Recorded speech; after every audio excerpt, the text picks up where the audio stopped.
Welcome and thanks for being here.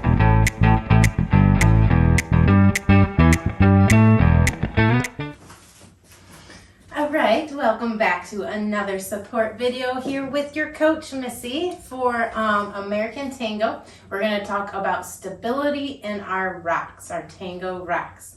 I am trying to project as loud as I can today. I forgot to run to the store yesterday to get more batteries for my microphone. So, but it's not going to stop me from doing what I'm supposed to do and be there for you guys. So, let me know if I need to redo this video, but I think we'll be okay.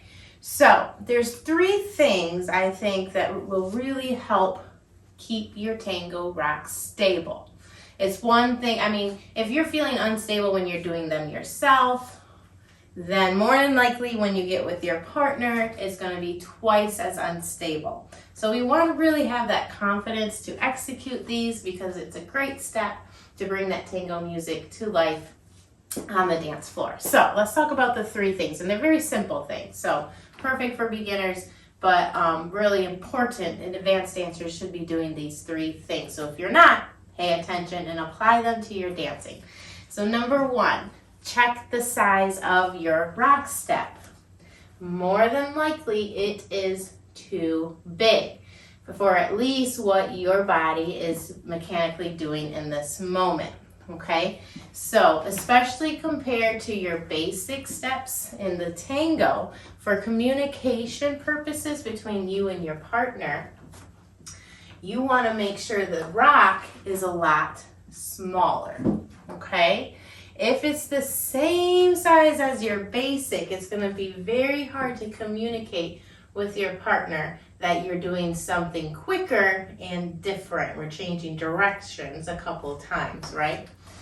So, small steps. This is also important because most of your tango rocks are done on the quicks, okay? We only have 1 beat, so we can't spend all of that time sending our spine to that big step, right? It has to be there because as soon as we're there, we're leaving to the next beat, okay? So small steps. All right, the other thing that will help you is your head weight. Being aware of your head. Making sure, and I say this a lot, but making sure you are not moving or leading with your head first. For example, I do not want to execute my rocks like this, okay? Or if I'm going back like this, all right? It is too much weight and it's too quick of a pattern to do that, all right? What you want to think about doing is keeping your head like bouncing between the feet. It's not going to completely come all the way back here, completely come over to the front, okay? But it's going to kind of, you remember that old, what is it called, blocker? Or the game with the ball, you hit, you know what I'm talking about? You want to, if you don't, that's okay. But you want to imagine your feet are 2 walls and they come up in front of you, behind you, right? And you don't want to necessarily go all the way to the wall, okay? You want to keep it more in the center. So how do you do that? You move your weight with more of your base, okay? So that means your legs, your feet, okay? And that brings me right into the next point. Number 3, use your feet. Yes, you have feet. They are inside your dance shoes, okay? So not only are we going to use our feet, but you're going to use the shoes that are on top of the feet, okay? But it's important to remember that you have feet because what's inside your feet?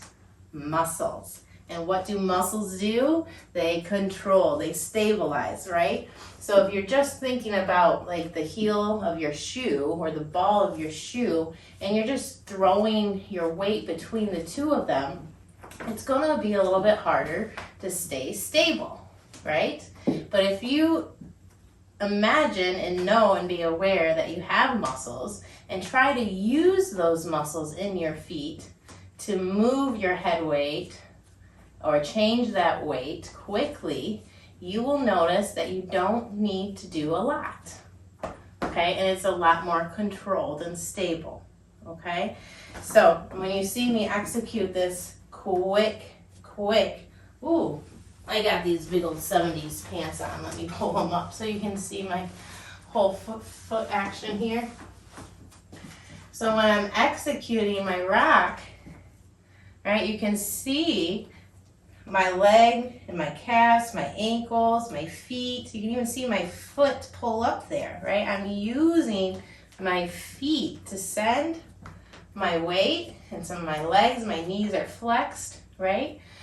To do that instead of going back to the head thing, instead of the head, okay?